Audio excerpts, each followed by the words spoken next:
سورہ لقمان قرآن کی 31ویں صورت ہے۔ اس میں 34 آیات اور 4 رکوع ہیں۔ بسم اللہ الرحمن الرحیم۔ شروع اللہ کا نام لے کر جو بڑا مہربان نہایت رحم والا ہے۔ الف لام میم، یہ حکمت کی بھری ہوئی کتاب کی آیتیں ہیں، نیکوکاروں کے لیے ہدایت اور رحمت، وہ جو نماز کی پابندی کرتے اور زکوٰۃ دیتے ہیں، اور وہی ہیں جو آخرت کا یقین رکھتے ہیں، یہی اپنے پروردگار کی طرف سے ہدایت پر ہیں اور یہی کامیاب ہیں۔ اور لوگوں میں بعض ایسا ہے جو بیہودہ حکایتیں خریدتا ہے تاکہ لوگوں کو بے سمجھے اللہ کے راستے سے گمراہ کرے اور اس سے ہنسی کرے، یہی لوگ ہیں جن کو ذلیل کرنے والا عذاب ہوگا۔ اور جب اس کو ہماری آیتیں سنائی جاتی ہیں تو اکڑ کر منہ پھیر لیتا ہے، گویا ان کو سنا ہی نہیں، جیسے اس کے کانوں میں ثقل ہے۔ تو اس کو درد دینے والے عذاب کی خوشخبری سنا دو۔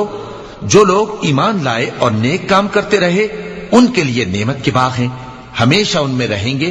اللہ کا وعدہ سچا ہے اور وہ غالب ہے، حکمت والا ہے۔ اسی نے آسمانوں کو ستونوں کے بغیر پیدا کیا جیسا کہ تم دیکھتے ہو، اور زمین میں پہاڑ بنا کر رکھ دیے تاکہ وہ تم کو لے کر ڈولنے نہ لگے، اور اس میں ہر طرح کے جانور پھیلا دیے۔ اور ہم ہی نے آسمان سے پانی نازل کیا، پھر اس میں ہر قسم کی نفیس چیزیں اگائیں۔ یہ تو اللہ کی تخلیق ہے۔ اب مجھے دکھاؤ کہ اللہ کے سوا جو ہستیاں ہیں انہوں نے کیا پیدا کیا ہے۔ حقیقت یہ ہے کہ یہ ظالم کھلی گمراہی میں ہیں۔ اور ہم نے لقمان کو دانائی بخشی کہ اللہ کا شکر کرو، اور جو شخص شکر کرتا ہے تو اپنے ہی فائدے کے لیے شکر کرتا ہے، اور جو ناشکری کرتا ہے تو اللہ بھی بے نیاز ہے، لائق حمد و ثنا ہے۔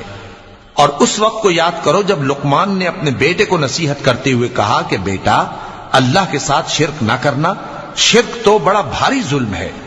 اور ہم نے انسان کو جسے اس کی ماں تکلیف پر تکلیف سہ کر پیٹ میں اٹھائے رکھتی ہے، پھر اس کو دودھ پلاتی ہے، اور آخر کار 2 برس میں اس کا دودھ چھڑانا ہوتا ہے، میں نے تاکید کی ہے کہ میرا بھی شکر کرتا رہے اور اپنے ماں باپ کا بھی، کہ تم کو میری ہی طرف لوٹ کر آنا ہے۔ اور اگر وہ دونوں تجھ پر زور ڈالیں کہ تو میرے ساتھ کسی ایسی چیز کو شریک کرے جس کا تجھے کچھ بھی علم نہیں، تو ان کا کہا نہ ماننا۔ ہاں، دنیا کے کاموں میں ان کا اچھی طرح ساتھ دینا، اور جو شخص میری طرف رجوع لائے اس کے راستے پر چلنا۔ پھر تم کو میری طرف لوٹ کر آنا ہے، تو جو کام تم کرتے رہے ہو سب سے تم کو آگاہ کر دوں گا۔ لقمان نے یہ بھی کہا کہ بیٹا، اگر کوئی عمل چاہے رائی کے دانے کے برابر بھی چھوٹا ہو، اور ہو بھی کسی پتھر کے اندر یا آسمانوں میں مخفی ہو یا زمین میں، اللہ اس کو قیامت کے دن لا موجود کرے گا۔ کچھ شک نہیں کہ اللہ باریک بین ہے، خبردار ہے۔ بیٹا، نماز کی پابندی رکھنا اور لوگوں کو اچھے کاموں کے کرنے کا مشورہ دیتے رہنا، بری باتوں سے منع کرتے رہنا، اور جو مصیبت تجھ پر واقع ہو اس پر صبر کرنا، بے شک یہ بڑی ہمت کے کام ہیں۔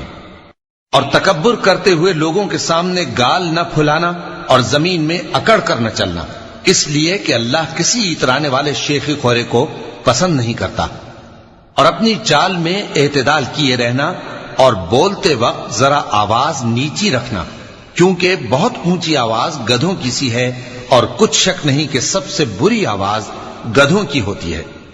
کیا تم نے نہیں دیکھا کہ جو کچھ آسمانوں میں اور جو کچھ زمین میں ہے سب کو اللہ نے تمہارے قابو میں کر دیا ہے، اور تم پر اپنی ظاہری اور باطنی نعمتیں پوری کر دی ہیں۔ اور بعض لوگ ایسے ہیں کہ اللہ کے بارے میں جھگڑتے ہیں، نہ علم رکھتے ہیں اور نہ ہدایت اور نہ کتاب روشن۔ اور جب ان سے کہا جاتا ہے کہ جو کتاب اللہ نے نازل فرمائی ہے اس کی پیروی کرو، تو کہتے ہیں کہ ہم تو اسی کی پیروی کریں گے جس پر ہم نے اپنے باپ دادوں کو پایا۔ بھلا اگرچہ شیطان ان کو دوزخ کے عذاب کی طرف بلاتا ہو تب بھی۔ اور جو شخص اپنے آپ کو اللہ کا فرما بردار کر دے اور نیکوکار بھی ہو تو اس نے مضبوط کڑا تھام لیا، اور سب کاموں کا انجام اللہ ہی کی طرف ہے۔ اور جو کفر کرے تو اس کا کفر تمہیں غمناک نہ کر دے۔ ان کو ہماری طرف لوٹ کر آنا ہے، پھر جو کام وہ کیا کرتے تھے ہم ان کو جتا دیں گے۔ بے شک اللہ دلوں کی باتوں سے بھی واقف ہے۔ ہم ان کو تھوڑا سا فائدہ پہنچائیں گے، پھر عذاب شدید کی طرف مجبور کر کے لے جائیں گے، اور اگر تم ان سے پوچھو کہ آسمانوں اور زمین کو کس نے پیدا کیا تو بول اٹھیں گے کہ اللہ نے۔ کہہ دو کہ اللہ کا شکر ہے، لیکن ان میں اکثر سمجھ نہیں رکھتے۔ جو کچھ آسمانوں اور زمین میں ہے سب اللہ ہی کا ہے، بے شک اللہ بے نیاز ہے، لائق حمد و ثنا ہے۔ اور اگر یوں ہو کہ زمین میں جتنے درخت ہیں سب کے سب قلم ہو اور سمندر کا تمام پانی سیاہی ہو اور اس کے بعد 7 سمندر اور سیاہی ہو جائیں تو اللہ کی باتیں یعنی اس کی صفتیں ختم نہ ہوں۔ بے شک اللہ غالب ہے، حکمت والا ہے۔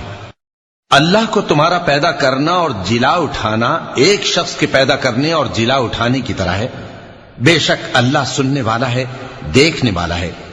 کیا تم نے نہیں دیکھا کہ اللہ ہی رات کو دن میں داخل کرتا ہے اور دن کو رات میں داخل کرتا ہے، اور اسی نے سورج اور چاند کو کام میں لگا رکھا ہے، ہر ایک وقت مقرر تک چل رہا ہے، اور یہ کہ اللہ تمہارے سب اعمال سے خبردار ہے۔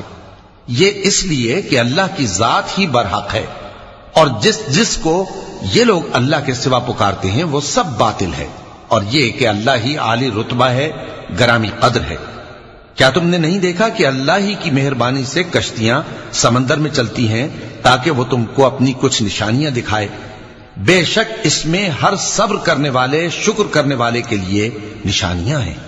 اور جب ان پر سمندر کی لہریں سائبانوں کی طرح چھا جاتی ہیں تو اللہ کو پکارنے اور خالص اس کی عبادت کرنے لگتے ہیں، پھر جب وہ ان کو نجات دے کر خشکی پر پہنچا دیتا ہے تو چند ہی لوگ انصاف پر قائم رہتے ہیں، اور ہماری نشانیوں سے وہی انکار کرتے ہیں جو عہد شکن ہیں، ناشکرے ہیں۔ لوگو اپنے پروردگار سے ڈرو اور اس دن کا خوف کرو کہ نہ تو باپ اپنے بیٹے کے کچھ کام آئے اور نہ بیٹا باپ کے کچھ کام آ سکے۔ بے شک اللہ کا وعدہ سچا ہے، پس دنیا کی زندگی تم کو دھوکے میں نہ ڈال دے، اور نہ وہ بڑا فریب دینے والا شیطان تمہیں اللہ کے بارے میں کسی طرح کا فریب دے۔ اللہ ہی کو قیامت کا علم ہے، اور وہی میں برساتا ہے، اور وہی حاملہ کے پیٹ کی چیزوں کو جانتا ہے، اور کوئی شخص نہیں جانتا کہ وہ کل کیا کام کرے گا، اور کوئی شخص نہیں جانتا کہ کس سرزمین میں اسے موت آئے گی۔ بے شک اللہ ہی جاننے والا ہے اور خبردار ہے۔